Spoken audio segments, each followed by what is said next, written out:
আসসালামু আলাইকুম গাইস। আমি ডালিয়া বিনোদন পেজ মোহাম্মদ মোজাম্মেল হক ঘুরতে ঘুরতে চলে আসলাম। যারা আপনারা সবাই শুনছিলেন বলে ক্যালেন ভেঙ্গে অনেক জায়গা জমি ফসল ক্ষয়ক্ষতি হয়েছে, আমি নিজ চৌকি এবং ফেসবুকের মাধ্যমে আপনাদের দেখাবো। অবশ্যই আপনারা দেখবেন। তা আমি সাক্ষাৎকারে এক ভাইয়ের সাথে কথা বলবো, দেখি এনার বাসায় এই জায়গায় কি বলে, মানে কিভাবে এই ঘটনাটা ঘটিল। ঘটনাটা হচ্ছে যে আমাদের যে মূলত যে পানি উন্নয়ন বোর্ড আছে, জি।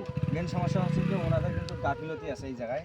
আচ্ছা। কারণ এখনো তো মানুষের ফসলি আবাদ কিন্তু সবগুলো তো এখনো ওঠে নাই। তার আগে যে ওনারা যে ক্যালেন্ডে এরকম করে ভরাটভাবে যে পানি ছাড়বে, এতবারই লোড দেওয়ার কিন্তু কোনো কারণ না। আর যদি পানিটা যদি এতবারই ওনারা ভরাটভাবে যদি না ছাড়তো, তাহলে কিন্তু আমাদের ক্যালেন্ডের বাদ মনে করেন যে ভাঙতো না, আর মানুষের কৃষকের হাজার হাজার জমি কিন্তু ক্ষতি হতো না।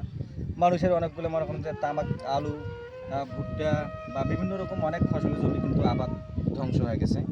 তাহলে গাছ আমি সামনে যাব, অবশ্যই আপনাদের দেখাবো। দেখেন, মানুষের দুর্দশা হলে কেউ পাশে আসে না, না দেখলে বুঝবেন না। দেখেন আলু, কেবল আলু ধরতেছে। দেখেন এই আলুর খাত যদি এভাবে নষ্ট হয়ে যায়, মানুষের কৃষকের কি হইতে পারে আপনারাই দেখুন। মানুষ হাহাকার করে কাঁদতেছে, কোনো তিলকুনিরা পাইতেছে না।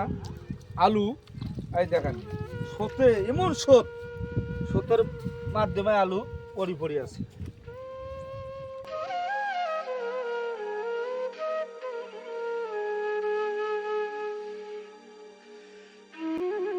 আমি এখন আর এক কৃষক ভাইয়ের কাছে আসিলাম, তাদের মনের আবেগ বেদনা আমি একটু শুনবো আর কি।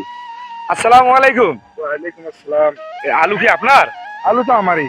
হ্যাঁ, কি অবস্থা কি এখন? এখন আমাদের আলুর অবস্থা যে ওই তিস্তা বালিয়া ক্যালেন আমাদের বাঁধ ভেঙে গেছে। পানি বেশি দেওয়ার কারণে আমাদের এটা থাকে নাই। এই যে আমার এগুলো ফসল নষ্ট। দেখেন এই যে এখানে গাছ, গাছের মধ্যে কোনো আলু খুশি পাওয়া যাচ্ছে না। এইগুলো আলু আরো 15-20 দিন গেল হয়, তারপর তুললে আমাদের আলুটা কিন্তু ঠিক হলো। এই যে দেখেন কোনো ধরনের আলু পাওয়া যাচ্ছে না। এখন কথা হচ্ছে যে আচ্ছা আচ্ছা। আমাদের এই আলুগুলো ক্ষতিপূরণ না দেওয়া পর্যন্ত, আমাদের কৃষকদের ক্ষতিপূরণ না দেওয়া পর্যন্ত অনেকজন অনেক আশা নিয়ে কিন্তু আলু এবং তামাক এবং ভুট্টা, এগুলা সরিষা, এগুলো মানে এগুলো খেত মাছ গাড়ছে, ধানের বীজ এগুলো মাছ গাড়ছে, এগুলো মাসে ক্ষতিপূরণ না দেওয়া পর্যন্ত ক্যালেন বান্ধা হবে না। আর সবার কাছে আমার একটা আহ্বান যে এই জায়গায় ক্যালেনে যারা দায়িত্বে আছে, দায়িত্ববানকে এদেরকে ট্রান্সফার করে অন্য জায়গায় দেওয়ার জন্য আমি দর্শকদের কাছে বিনীতভাবে অনুরোধ করলাম। মানে ওরা কি কোনো গাফিলতি করছে? মানে ক্যালেন যার দায়িত্ব আছে তারা কি কোনো গাফিলতি করছে? হ্যাঁ, গাফিলতি আছে এখানে। তার কারণ যখন ক্যালেন ভাঙে, বাঁধটা যখন ভেঙে যায়, তখন তারপরও তারা গেট অফ করে না, মানে পানির গেট অফ করে না। মানে আমাদের লোক যে ওরা কিন্তু অফ করছে, ঠিক আছে, আমরা খবর দেই তারপরেও অফ করে না, কিন্তু আমাদের লোক করে মোটর সাইকেলে যে তারপরে যে ওগুলো অফ করছে। তো দেখেন, একটা আবাদ আর পানির ব্যাপার তো বুঝতেছেন, পানির তো আর হাত পা নাই বলে আমি এখানে ভাঙবো না বা এদিক দিয়ে যাবো না।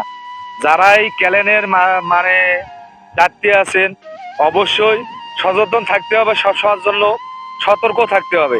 কেননা ক্যালেনের দায়িত্ব নিয়ে যে আপনারা বাসায় ঘুম পারেন, তাহলে কিন্তু মানুষের অবশ্যই এরকম আরো দূর দূর। আর একটা জিনিস দেখেন যে এগুলো আলু কিন্তু চলবে না, আলুর মধ্যে গন্ধ হচ্ছে, এগুলো আলু কেউ কিনবেও না। আপনার আলুটার সঙ্গে দেখেন, এই আলুটা কেউ কিনবেও না।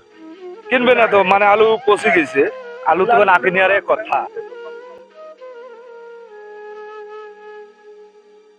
চলে এলাম এক কৃষক ভাইয়ের কাছে। ভাই, কিছু বলেন। আমার এখানে এই দলায় আলু লাগা আছে 2000 জমি। 2000?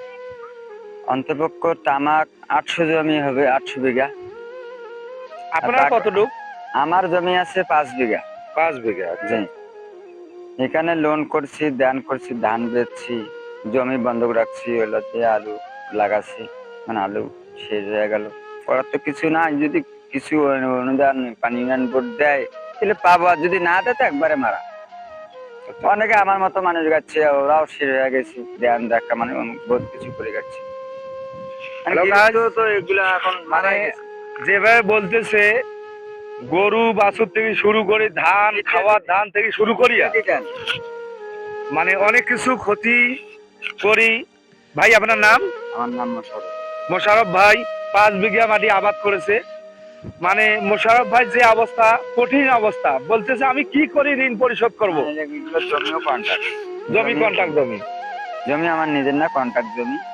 শেষ হয়ে গেছে। আচ্ছা, আলু তো এখন দেখা যায় আমার আলু এটা 40-45 দিন বয়স, এগুলো তোলাও যাবে না, নষ্ট। একবারে নষ্ট।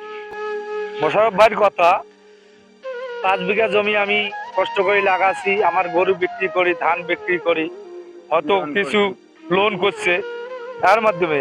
এখন ইনি বলতেছে আমার মাল বাচ্চা নিয়ে আমি কোথায় যাব, কোথায় দাঁড়াবো, আমার কি হবে, আমার এই বছরটা আমি কিভাবে চলবো, আমি তো ঋণ পরিশোধ করতে পারবো না, আমার দশাটা কি হবে আপনারাই বলুন। সারের দোকান থেকে ওষুধের দোকানে তো অনেক টাকা পাবে। সারের দোকানে, ঔষধের দোকানে অনেক টাকা বাকি হয়ে আছে। তো অবশ্যই ভিডিওটা বেশি বেশি করে শেয়ার করবেন, সবার কাছে পৌঁছুক। কি হবে, এদের কি হবে, কি করা যাবে, অবশ্যই আপনারা জানাবেন। সিন্দই দোলা, সিন্দই দোলা, এই দোলার নাম কি? সিন্দই দোলা, সিন্দই মৌয়ামারি।